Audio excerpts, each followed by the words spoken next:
Kasus penghinaan Bilqis anak Ayu Ting Ting oleh Kartika Damayanti menemui babak baru.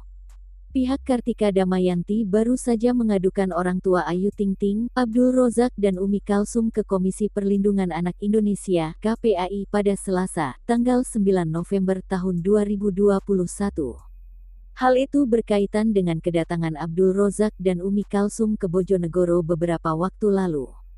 Keduanya memang sempat ke Bojonegoro untuk menemui Kartika selaku pemilik akun Gundik Empang yang telah membuli sang cucu. Saat itu Kartika tidak berada di rumah karena bekerja di Singapura. Abdul Rozak dan sang istri lantas menyampaikan unek-uneknya kepada keluarga Kartika.